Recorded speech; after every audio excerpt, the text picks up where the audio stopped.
52 anos, 3 meses e 17 dias. Foi o tempo que precisei para descobrir que amor de mãe também tem limite. Ontem à noite, enquanto encarava mais um boleto do financiamento do apartamento deles, percebi que algo havia quebrado, dentro de mim. Não foi de repente. Essas coisas nunca são. Foi como uma erosão lenta, um desgaste quase imperceptível que só notei quando já estava completamente esgotada. Tudo começou em 2022, com aquela ligação que nenhuma mãe quer receber. Miguel estava desesperado, a voz embargada de um jeito que me partiu o coração. O banco ameaçava tomar o apartamento. Ele e Sara estavam afundados em dívidas depois que ele perdeu o emprego na pandemia. Ela, dando aulas particulares, ganhava uma miséria. Os juros se acumulavam como uma bola de neve descendo montanha abaixo. Não pensei 2 vezes. Peguei minhas economias, aquele dinheiro que guardava para uma possível emergência médica na velhice, e comecei a pagar as parcelas. Às vezes metade, muitas vezes o valor integral. Sem contratos, sem papéis assinados, sem condições. Apenas uma transferência bancária todo dia 15. Os primeiros meses foram de gratidão infinita. Miguel me ligava quase todo dia. Sara enviava fotos do café da manhã que preparavam no apartamento que salvei. Me convidavam para jantar semanalmente, me incluíam nos planos de fim de semana, me mandavam mensagens aleatórias só para dizer que me amavam. Eu me sentia útil, necessária, valorizada. A típica mãe coruja que faria qualquer coisa pelos filhos. O que não percebi foi como esse arranjo ia silenciosamente se transformando em algo diferente. Quando Miguel finalmente conseguiu o trabalho remoto para aquela empresa americana, achei que os pagamentos acabariam. Quando Sara voltou a dar aulas particulares para filhos de executivos, cobrando em dólar, pensei que minha ajuda não seria mais necessária. Mas os boletos continuaram chegando no meu e-mail, pontualmente todo mês, sem nenhuma mensagem anexada, sem nenhum "por favor" ou "obrigado", sem nenhuma explicação. E eu, na minha ingenuidade maternal, continuei pagando. Afinal, quem sou? Eu para julgar as dificuldades financeiras deles? Talvez ainda estivessem se recuperando. Talvez tivessem outras dívidas que eu desconhecia. Não queria ser aquela mãe que cobra, que pergunta, que questiona. Foi no aniversário de Miguel, em junho do ano passado, que notei a primeira grande mudança. Organizei um jantar em casa. Nada extraordinário. Apenas a comida preferida dele desde criança. Estrogonofe de frango, aquele arroz soltinho que ele adora e batata palha à vontade. Comprei um presente modesto. Uma camisa que ele tinha mencionado meses atrás. Passei o dia inteiro cozinhando, arrumando a casa, inflando alguns balões. Queria que fosse especial, como nos velhos tempos. Eles chegaram 1 hora atrasados. Miguel mal provou a comida, dizendo que estavam tentando cortar carne, por razões ambientais, algo que nunca tinha mencionado antes. Sara ficou no celular a maior parte do tempo. E quando sugeri que abríssemos o presente antes do bolo, eles disseram que precisavam ir embora cedo. Tinham marcado com amigos num bar do centro. Eu sorri, guardei o bolo na geladeira e entreguei o embrulho nas mãos dele. Ele abriu com pressa. Agradeceu sem entusiasmo. Dobrou a camisa de volta na caixa. Nunca mais o vi usando-a. Quando fechei a porta depois que saíram, senti algo estranho. Um vazio que não conseguia nomear. Naquela mesma noite, transferi o valor da parcela do financiamento. Depois daquele aniversário, as mudanças ficaram mais evidentes. As visitas, antes espontâneas aos domingos, precisavam ser agendadas com 1 semana de antecedência. Os telefonemas diminuíram para mensagens curtas pelo WhatsApp, geralmente respondendo algo que eu perguntava. "Tudo bem, mãe?" "Estamos ocupados, falamos depois." Não precisa se preocupar. Nas poucas vezes que consegui ir ao apartamento deles, notei mudanças. Móveis novos, uma televisão enorme na parede, eletrodomésticos que eu nunca poderia comprar com minha aposentadoria de professora do estado. Uma vez comentei sobre uma cafeteira importada na bancada, presente de um cliente da Sara. Miguel respondeu desconversando. Quando perguntei sobre as finanças, se ainda estavam apertados, Sara interrompeu dizendo que estava tudo sob controle, que estavam administrando bem. Nunca mencionavam os pagamentos que eu fazia, como se o dinheiro simplesmente aparecesse, magicamente na conta deles todo mês. E eu, por alguma razão que ainda não entendo completamente, nunca toquei no assunto. Continuei pagando, silenciosa, como se aquilo fosse minha obrigação eterna. Outubro veio com aquela chuva interminável e trouxe com ela uma revelação acidental. Estava em uma farmácia do shopping quando vi Sara saindo de uma loja de bolsas de grife, carregando sacolas enormes. Não me viu. Fiquei parada, observando de longe enquanto ela entrava em outra loja cara, dessas que eu sempre passei direto porque os preços me davam vertigem. No impulso, mandei uma mensagem para Miguel. Seu salário aumentou? Vi Sara comprando bastante coisa no shopping hoje. A resposta demorou horas e foi seca. Ela ganhou um bônus pelos alunos que passaram no vestibular. Algo não fazia sentido. Naquela noite, em casa, abri o Instagram de Sara. Ela não me deixava seguir seu perfil há meses. Dizia que usava apenas para trabalho, mas mantive o link salvo. Seu perfil estava público, provavelmente por engano. Lá estavam fotos de uma viagem a Buenos Aires que eu não sabia que tinham feito. Postagens em restaurantes caros. Uma foto dela com uma bolsa que custava mais que 3 meses do meu salário. Uma peça que sempre sonhei em ter, dizia na legenda. A data da postagem, 2 semanas depois de eu ter pago o valor integral da parcela do apartamento, quando Miguel disse que estavam muito apertados naquele mês. Fechei o aplicativo sentindo um nó no estômago. Não era sobre o dinheiro si. Nunca foi. Era sobre a mentira, a manipulação, o aproveitamento. As peças começaram a se encaixar na minha cabeça. Os novos móveis, as viagens não mencionadas, os eventos de trabalho frequentes, as desculpas para não me visitar. Naquela noite não consegui dormir. Fiquei repassando cada conversa, cada mensagem, procurando sinais que deixei passar. Como pude ser tão cega? Por meses, talvez anos, tinha financiado o estilo de vida deles enquanto eles fingiam ainda precisar de ajuda. Na manhã seguinte, liguei para Miguel, determinada a confrontá-lo. Ele não atendeu. Mandei mensagem. Precisamos conversar sobre o financiamento. A resposta veio horas depois.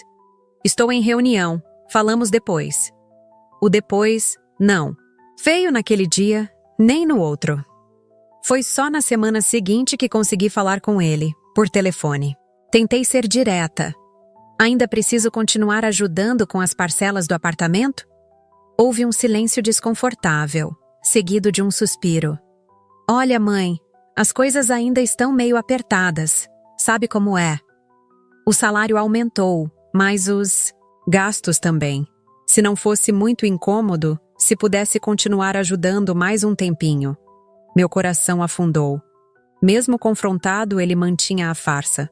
Passei novembro em uma espécie de transe. Continuei pagando, mas algo havia mudado dentro de mim. A cada transferência sentia um ressentimento crescer. Tentei me convencer de que era apenas uma fase ruim, que eles voltariam a ser o filho e a nora atenciosos que conheci. Talvez fosse só o estresse do trabalho, pensei. Talvez estivessem passando por alguma crise que não queriam compartilhar comigo. Resolvi dar mais um voto de confiança. No fim do mês, recebi uma mensagem de Miguel. Mãe, tudo bem se esse mês você puder cobrir a parcela toda? Tivemos um imprevisto. Não perguntei qual era o imprevisto. Simplesmente transferi. O dinheiro. 2 dias depois, pelo Instagram de uma amiga em comum, vi uma foto deles em um resort de luxo na praia. Comemorando o aniversário de casamento em grande estilo, dizia a legenda. Fiquei olhando para aquela imagem por quase 1 hora. Os dois, sorrindo, taças de champanhe na mão, o mar azul ao fundo. O imprevisto era uma escapada romântica que eu estava financiando sem saber. Bloqueei o número dele naquela noite. No dia seguinte, desbloqueei. Afinal, ele era meu filho, meu único filho. Dezembro chegou, e com ele as preparações para o Natal. Desde que meu marido morreu, há 8 anos, essa data sempre foi difícil. Nos últimos anos, passava a véspera na casa de Miguel e Sara. Não era nada especial. Apenas a ceia, troca de presentes e um pouco de conversa forçada. Mas ao menos não ficava sozinha com minhas memórias. Este ano, queria fazer algo diferente. Comprei ingredientes para fazer rabanadas. Comprei castanhas. Preparei um bolo de frutas caseiro. Achei até um panetone de chocolate que Miguel adorava quando criança. Mandei mensagem perguntando se podia passar lá na véspera para entregar os presentes. A resposta demorou 2 dias. Pode vir à tarde, mas não vamos poder receber para a ceia.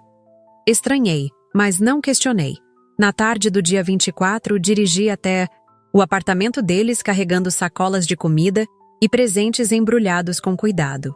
O porteiro já me conhecia, mas ainda assim precisei me identificar e esperar que autorizassem minha subida. Uma formalidade que começou há alguns meses, quando antes eu simplesmente entrava. No elevador, ensaiei um sorriso que não sentia. Quando a porta se abriu, Sara estava com aquela expressão que eu já conhecia bem. Uma gentileza calculada, um sorriso que não chegava aos olhos. O apartamento estava impecavelmente decorado para o Natal, com uma árvore enorme que tocava música quando ligada, luzes por toda a sala e até um presépio importado que nunca tinha visto antes. Entre, Dona Regina, mas não repare a bagunça, ela disse, embora não houvesse uma única coisa fora do lugar. Miguel apareceu da cozinha, me deu um beijo rápido na bochecha e logo se afastou para mexer no celular. Coloquei as sacolas no balcão da cozinha americana e comecei a tirar as coisas. Trouxe algumas castanhas que você gosta, Miguel. E aquele panetone de chocolate da padaria do seu Antônio, lembra? Você adorava quando era criança. Ele apenas assentiu, sem levantar os olhos da tela. E fiz rabanadas da receita da vovó. Continuei, enquanto Sara olhava para as sacolas como se fossem cheias de lixo, não de comida caseira preparada com carinho. Não precisava se incomodar, Dona Regina, ela disse, usando aquele dona que sempre me incomodou.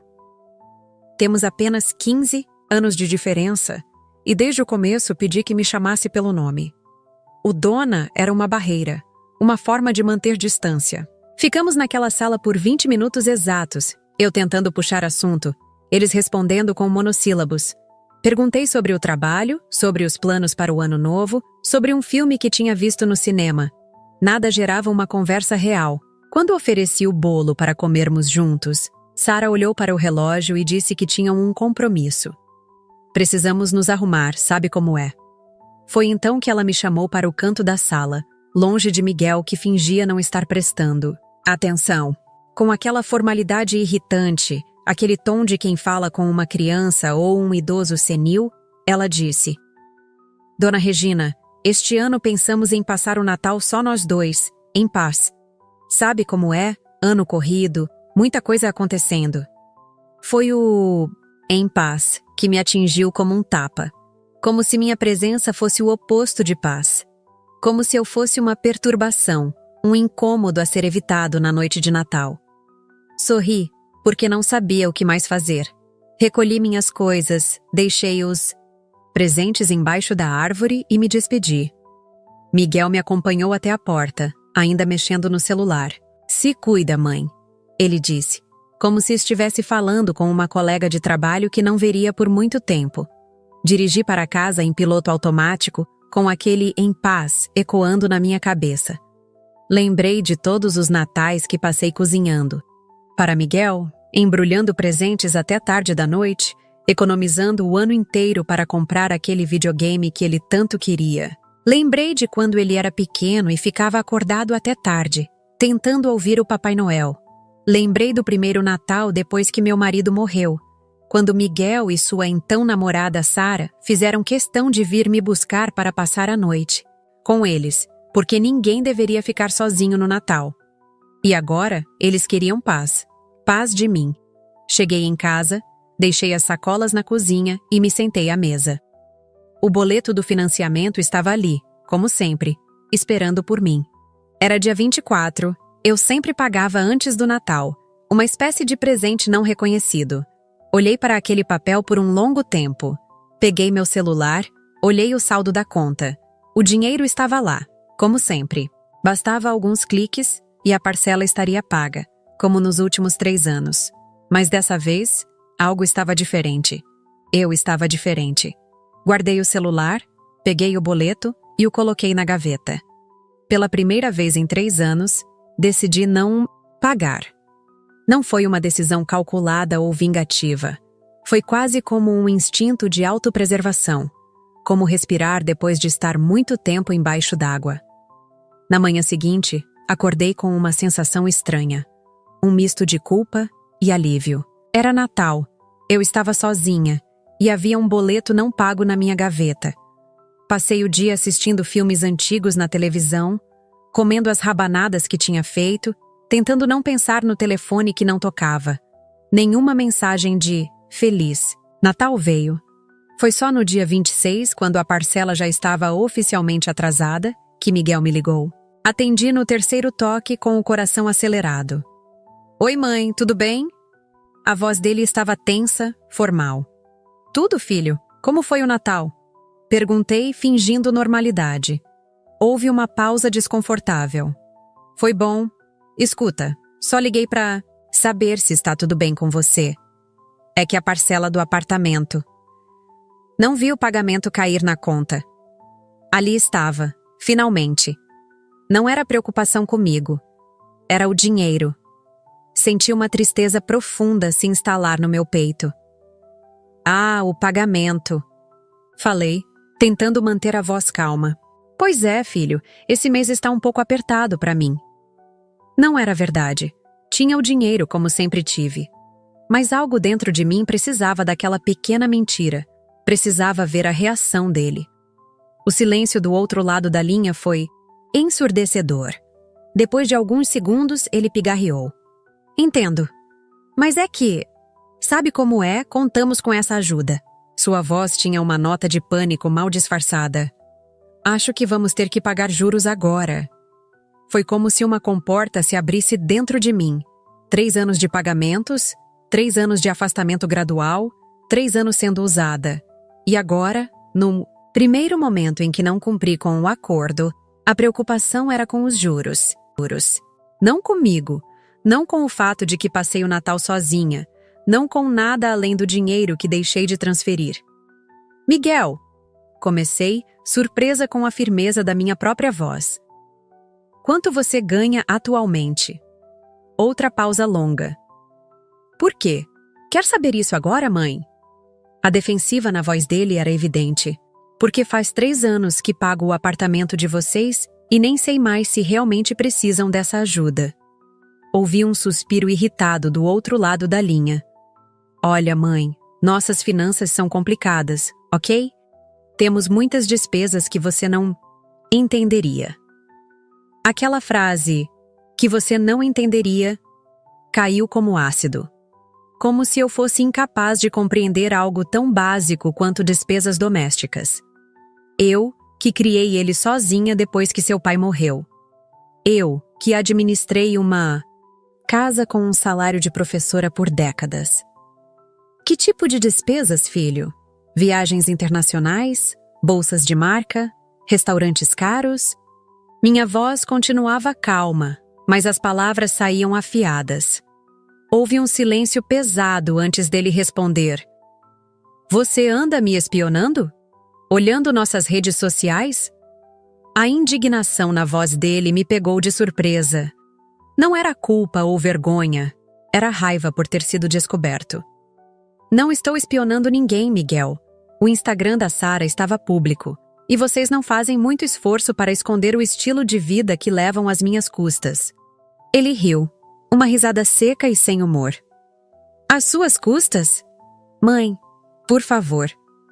Você ofereceu ajuda. Se estava cobrando juros, devia ter avisado antes. Aquela conversa me deixou tremendo por horas depois de desligar. As palavras dele martelavam na minha cabeça. Se estava cobrando juros, devia ter avisado antes. Como se minha expectativa de gratidão, ou pelo menos de honestidade, fosse algum tipo de usura. Como se eu fosse uma agiota, não uma mãe tentando ajudar. Nos dias seguintes, o clima ficou ainda mais tenso. Sara me bloqueou em todas as redes sociais.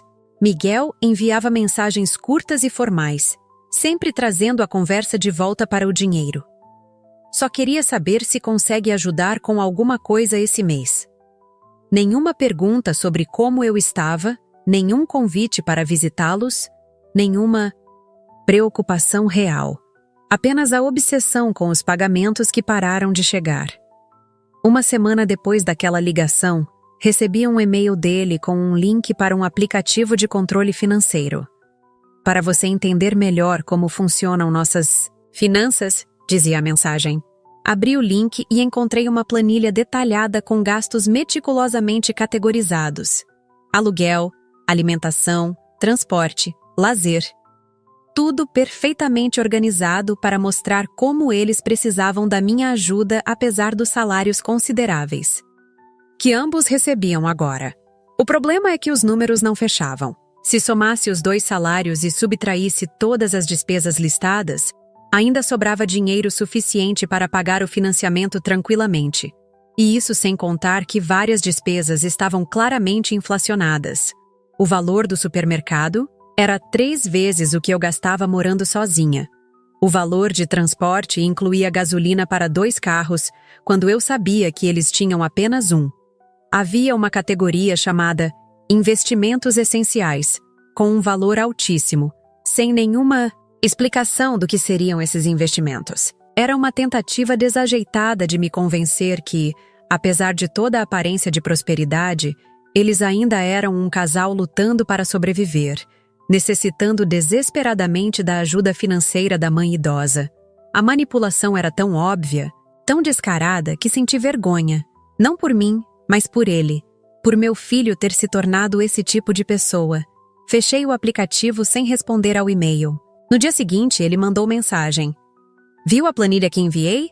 Agora dá para entender nossa situação? Não respondi. Pela primeira vez na vida, não sabia o que dizer ao meu próprio filho.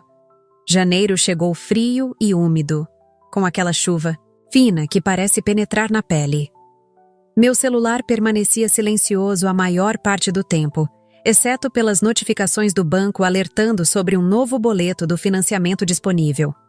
Eu olhava para as mensagens, deslizava para deletá-las e continuava meu dia. Uma estranha sensação de liberdade começou a surgir dentro de mim. A liberdade de não estar mais presa àquele ciclo interminável de dar sem receber nem mesmo um agradecimento em troca. As primeiras semanas foram difíceis.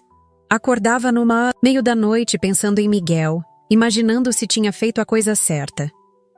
E se eles realmente precisassem da minha ajuda? E se o banco tomasse o apartamento? E se meu filho acabasse na rua por minha causa?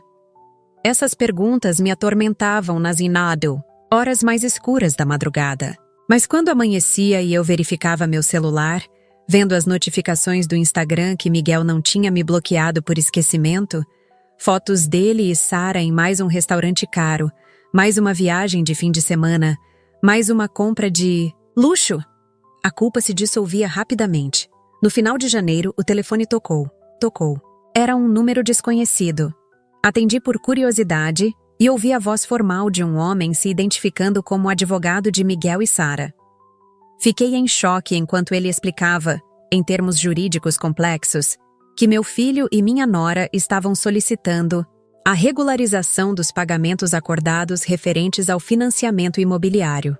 Segundo ele, havia um acordo verbal que caracterizava uma obrigação continuada, e a interrupção dos pagamentos constituía um inadimplemento contratual. Pediram registros de todos os pagamentos anteriores que fiz e uma explicação formal para a interrupção. Quando finalmente consegui falar, minha voz saiu mais firme do que eu esperava. Não existe acordo nenhum. Era uma ajuda de mãe para filho, sem compromisso de continuidade. O advogado hesitou por um momento, claramente não esperando essa resposta. Senhora Regina, Meus clientes afirmam que havia um entendimento de que a senhora ajudaria com os pagamentos até a quitação do imóvel. Respirei fundo, sentindo uma mistura de tristeza e indignação. Se seus clientes querem discutir isso, diga que podem vir falar comigo pessoalmente. Não precisa de intermediário para uma conversa entre mãe e filho. Desliguei o telefone, com as mãos tremendo. Um advogado. Meu filho tinha contratado um advogado para intimidar a própria mãe, para forçar-me a continuar financiando seu estilo de vida. Sentei-me na poltrona da sala olhando para o nada, tentando processar até onde tínhamos chegado. Não derramei uma lágrima. Estava além das lágrimas naquele momento. Era uma dor seca, árida, que endurecia algo dentro de mim. Naquela mesma tarde, fiz algo que jamais imaginei fazer. Procurei um advogado por conta própria. Uma antiga aluna que tinha seguido carreira jurídica me recebeu em seu escritório. Ouviu minha história com atenção, fazendo anotações ocasionais, seu rosto alternando entre compaixão e indignação profissional. Quando terminei, ela colocou a caneta sobre a mesa e me olhou nos olhos. Dona Regina, juridicamente falando, sua situação é clara. Não existe nenhum contrato formal, nenhuma obrigação legal de sua parte. Eles não têm caso nenhum. Fez uma pausa antes de continuar. Mas preciso que entenda a realidade. Se prosseguirem com isso, será um processo desgastante, emocionalmente destruidor. É seu filho.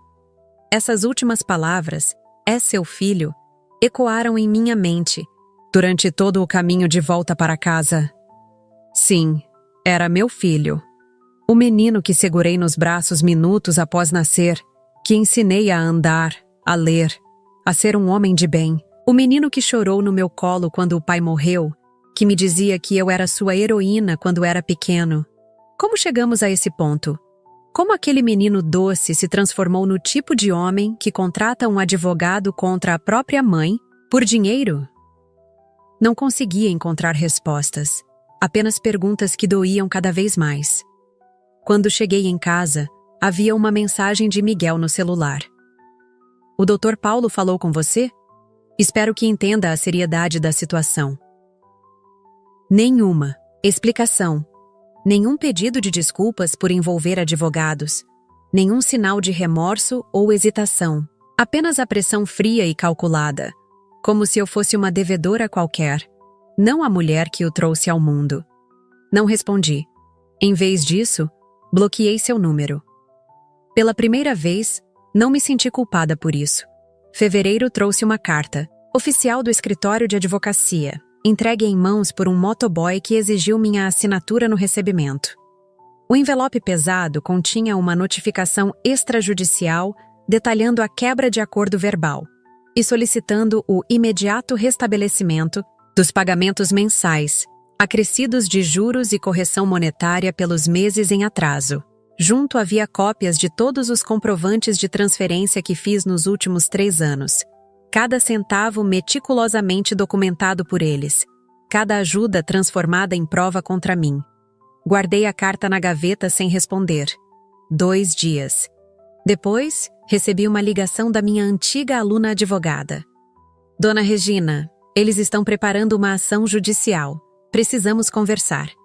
Marcamos para o dia seguinte. Antes de ir, fiz algo que estava adiando há semanas. Revisei todos os meus extratos bancários dos últimos 3 anos, organizei cada comprovante de transferência, somei cada valor enviado. O total me deixou sem ar. 137 dinars. R$ 452, mais do que minhas economias de uma vida inteira. Dinheiro que poderia ter usado para tratar minha artrite que piorava, para consertar o telhado que vazava quando chovia forte, para viver minha aposentadoria com um pouco mais de conforto. No escritório da advogada, coloquei a pasta com todos os documentos sobre a mesa. Quero processar meu filho, disse, com uma calma que nem eu sabia que tinha. Quero meu dinheiro de volta. Tudo. Ela me olhou surpresa, não esperando esta reação. Dona Regina, tem certeza? É um caminho sem volta na relação de vocês. Balancei a cabeça lentamente. Que relação, Patrícia?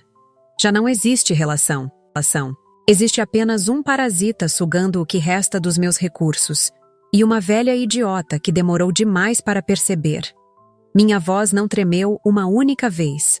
A advogada assentiu e começou a me explicar o procedimento para uma ação de cobrança, por enriquecimento ilícito e abuso de confiança.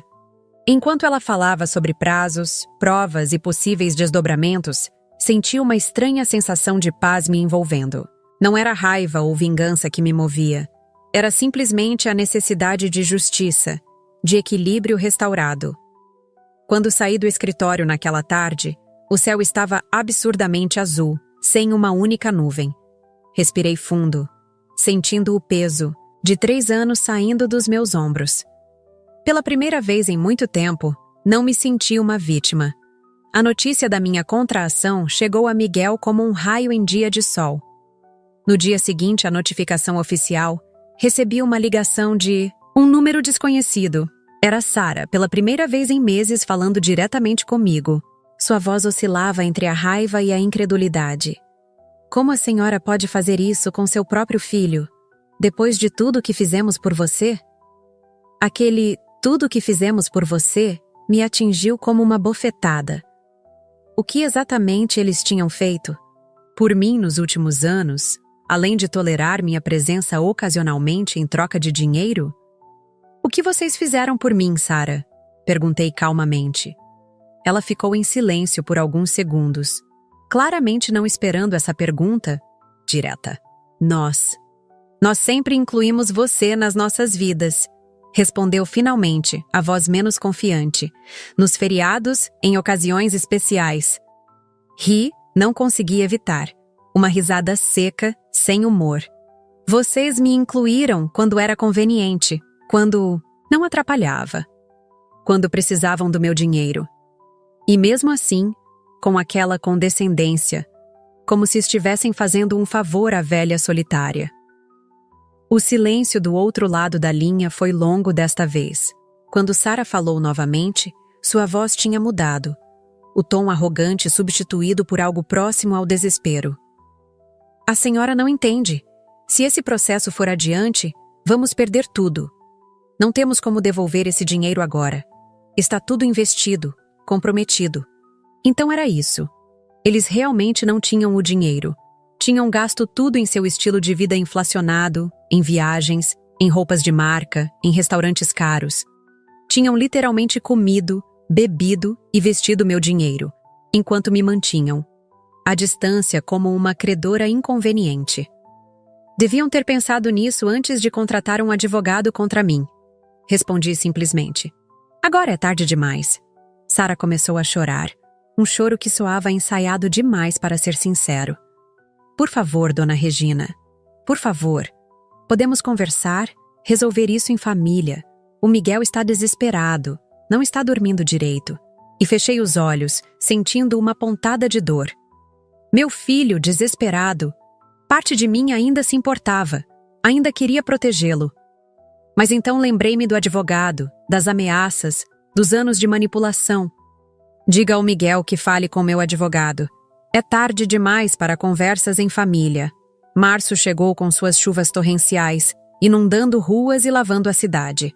Uma tarde, estacionei meu carro no shopping para comprar um presente de aniversário para minha irmã. Quando voltava para o estacionamento, vi de longe Miguel andando apressado entre os carros. Não me viu. Estava mais magro, com olheiras visíveis mesmo à distância. O cabelo sem o corte impecável que mantinha antes. Parecia abatido, preocupado.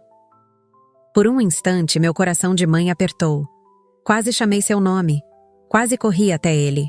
Mas então lembrei das notificações judiciais que continuavam chegando, das ameaças veladas em mensagens enviadas através dos advogados, da frieza calculada com que tinham me tratado nos últimos meses.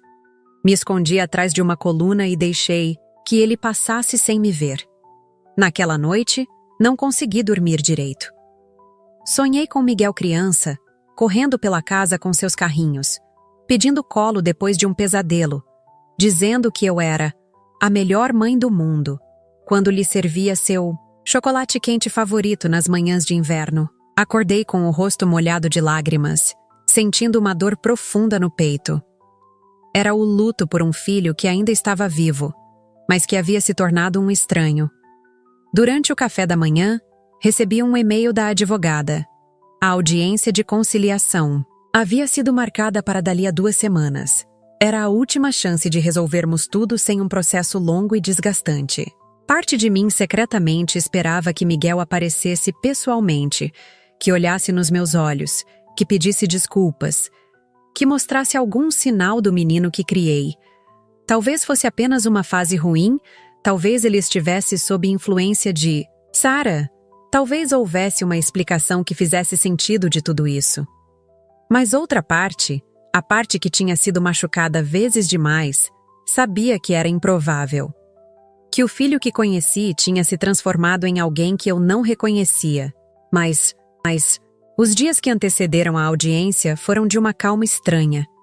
Arrumei a casa de cima a baixo, organizei armários que não abria há anos, doei roupas velhas, plantei novas flores no jardim. Era como se estivesse me preparando para um novo capítulo, limpando não apenas meu espaço físico, mas também o emocional. Encontrei caixas de fotografias antigas. Miguel bebê, Miguel na escola, Miguel na formatura. Separei todas em uma caixa de papelão e guardei no fundo do armário. Não conseguia olhar para aquelas imagens sem sentir uma mistura confusa de amor e mágoa. Na noite anterior à audiência, minha irmã ligou preocupada. Tinha ouvido sobre o processo por uma amiga em comum. Regina, tem certeza que quer seguir com isso? É seu filho, seu único filho. Sua voz estava carregada de preocupação genuína. Respondi com a mesma frase que tinha me sustentado nas últimas semanas. Um filho que contrata advogado contra a própria mãe não é mais um filho. O prédio do fórum era imponente, com suas colunas de mármore e escadarias intermináveis. Cheguei meia hora antes, acompanhada de minha advogada, que repetia as orientações em voz baixa enquanto caminhávamos pelos corredores. Deixe que eu fale. Não se exalte, não importa o que digam. Estamos com a razão, e a lei está do nosso lado.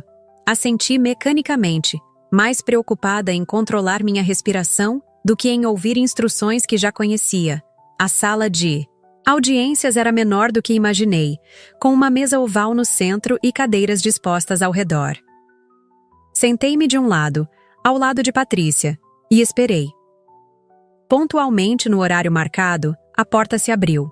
Não era Miguel quem entrou, mas sim o advogado dele, um homem de meia idade com um terno impecável e expressão arrogante.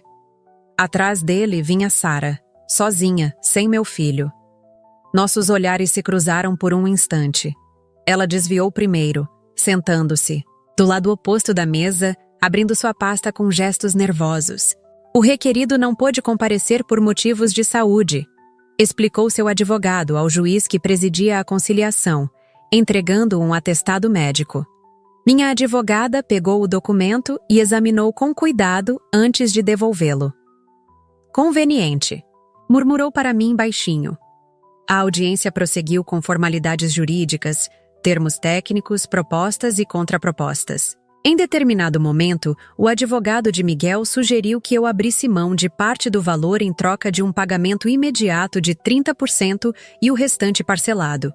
Meus clientes estão em dificuldades financeiras, argumentou com uma expressão ensaiada, de preocupação. Precisam vender o imóvel para conseguir honrar essa dívida. Minha advogada respondeu prontamente que aceitaríamos o parcelamento, mas não a redução do valor. A requerente já foi generosa demais, disse, e essa generosidade foi explorada sistematicamente por anos. O juiz sugeriu um intervalo para que as partes pudessem discutir. Saímos para o corredor, onde fiquei sentada em um banco de madeira, observando pessoas passarem apressadas. Foi durante esse intervalo que o inesperado aconteceu. Olhando para o fim do corredor, vi Miguel caminhando em minha direção. Não mancava, não parecia doente. O atestado era falso, como suspeitamos. Ele parou a alguns metros de distância, pálido, com olheiras profundas, mas ainda assim bem vestido, com seu relógio caro no pulso, o mesmo que eu tinha visto em fotos recentes no Instagram. Nossos olhares se encontraram, e por um momento vi algo nos olhos dele. Vergonha, talvez? Ou apenas cálculo? Levantei-me instintivamente. Queria correr até ele, abraçá-lo, dizer que ainda podíamos consertar tudo. Mas meus pés pareciam grudados no chão.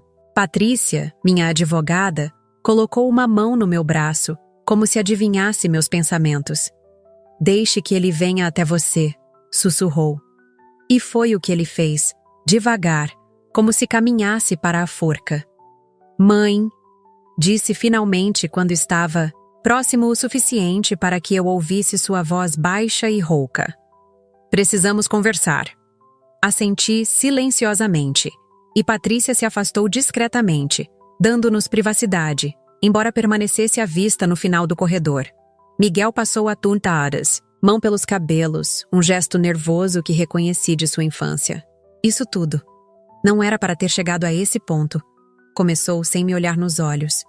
As coisas saíram do controle. Fiquei em silêncio, esperando que continuasse. Sara e eu. A gente se empolgou um pouco. O dinheiro extra nos permitiu viver de um jeito que não podíamos antes. E foi fácil. Fácil demais continuar pedindo, continuar aceitando. Fez uma pausa, como se buscasse as palavras certas. Não quero perder o apartamento, mãe. É tudo que temos. A última frase saiu quase como um pedido de socorro, mas havia algo calculado nela. Não era arrependimento pelo que tinha feito, mas medo das consequências. É tudo que tem? Repeti lentamente, sentindo algo endurecer dentro de mim. E as viagens? E as bolsas de marca? E os restaurantes caros? Isso também é tudo que vocês têm, Miguel? Coisas que compraram com o dinheiro que eu deveria estar usando para a minha velhice, para tratar minha saúde. Ele abriu a boca para protestar, mas levantei a mão, interrompendo-o. Não vim aqui para ouvir mentiras. Já ouvi mentiras demais de você nos últimos anos. Minha voz estava surpreendentemente firme, sem qualquer tremor. Não é sobre o apartamento. Nunca foi. É sobre o fato de que você e Sara decidiram que eu era apenas um banco, não uma mãe. Que minha única utilidade era financiar o estilo de vida que vocês queriam. E quando tentei estabelecer limites, vocês contrataram um advogado contra mim. As palavras saíram como facas, precisas e afiadas. Vi o rosto dele se contorcer em uma expressão que não consegui decifrar. Culpa? Vergonha? Ou apenas irritação por ser confrontado? Nunca foi nossa intenção. Que ele começou, mas parou quando levantei as sobrancelhas em descrença. Ok, talvez no início não tenha sido calculado, mas depois. Sim, aproveitamos a situação. Sim, exageramos nossas dificuldades. Sim, usamos o dinheiro para coisas que não eram necessidades básicas. Essa confissão parcial, arrancada à força pela situação desesperadora, era a coisa mais honesta que ele me dizia em anos. E o que espera que eu faça agora, Miguel? Que diga que está tudo bem.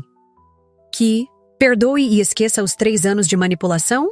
Os 137 mil royalties que você e Sara usaram para viver como celebridades enquanto eu me preocupava com o vazamento no meu telhado? Ele engoliu em seco, olhando para o chão. Quero propor um acordo, fora dos tribunais. Vamos vender o apartamento, quitar o que resta do financiamento e devolver seu dinheiro. Tudo. Só preciso de tempo. Seus olhos finalmente encontraram os meus, implorando. E preciso que você não destrua nossas vidas completamente. Olhei para meu filho, porque apesar de tudo, ele ainda era meu filho. E senti uma mistura confusa de emoções. O amor maternal que nunca desapareceria completamente. A mágoa profunda da traição. O cansaço de anos de manipulação. A tristeza pelo que poderia ter sido e não foi. Vou pensar no seu pedido, disse finalmente. Mas com uma condição. Quero ouvir isso da sua boca, na frente de um juiz. Quero que admita oficialmente o que fizeram, sem atestados falsos, sem desculpas elaboradas. A verdade, Miguel. Pela primeira vez em muito tempo. Ele hesitou por um instante, depois assentiu lentamente. Posso fazer isso. Chamei Patrícia e expliquei o que tínhamos discutido. Voltamos para a sala de audiências, onde Sara e o advogado deles esperavam, tensos. Miguel entrou conosco para surpresa de ambos. Achei que estava doente, comentou o advogado claramente irritado. Miguel apenas balançou a cabeça e sentou-se ao lado deles. Quando o juiz retornou, Miguel pediu para falar. Com voz trêmula, mas determinada, ele confessou tudo. Os pagamentos que continuaram mesmo depois que sua situação financeira melhorou, o estilo de vida luxuoso mantido às minhas custas, as mentiras, a manipulação, até mesmo o atestado, médico falso apresentado naquele dia. O juiz ouviu em silêncio, sua expressão impenetrável. Ao final, estabelecemos um acordo formal. Eles venderiam o apartamento em até 60 dias, quitariam o financiamento e me devolveriam o valor integral que gastei, corrigido pela inflação. Não pedi juros, não pedi indenização por danos morais, embora Patrícia tenha insistido que eu tinha direito. Quando assinamos os papéis, senti como se um ciclo estivesse se fechando. Não havia alegria, não havia sensação de vitória. Apenas o alívio de finalmente colocar um ponto final naquela história. Na saída do fórum, Miguel tentou se aproximar, mas levantei a mão, mantendo distância. Não agora, disse simplesmente. Ele assentiu, compreendendo. Enquanto caminhava para meu carro sob a chuva fina que começava a cair, pensei em como as pessoas entram e saem das nossas vidas, às vezes lenta e naturalmente, às vezes de maneira abrupta e dolorosa. Meu filho não tinha realmente saído da minha vida, mas o menino que conheci e criei, esse sim. Esse tinha desaparecido há muito tempo, talvez para nunca mais voltar. Hoje, 6 meses depois, estou recomeçando. O dinheiro voltou para minha conta, conforme o acordo. Usei parte dele para reformar minha casa, tratar minha artrite e fazer uma pequena viagem que sempre sonhei. Miguel e Sara se mudaram para um apartamento menor, mais adequado à realidade deles. Ocasionalmente recebo mensagens dele, tentativas, hesitantes de reconstruir algum tipo de relação. Respondo com educação, mas mantenho distância emocional. Não sei se algum dia voltaremos a ter a proximidade de antes. Não sei se consigo ou mesmo se quero perdoar completamente. O que sei é que aprendi uma lição valiosa e dolorosa sobre limites, sobre amor incondicional que se torna tóxico quando é apenas unilateral. Talvez, com o tempo, possamos construir algo novo, não baseado na dependência ou na obrigação, mas no respeito mútuo. Ou talvez não. Não.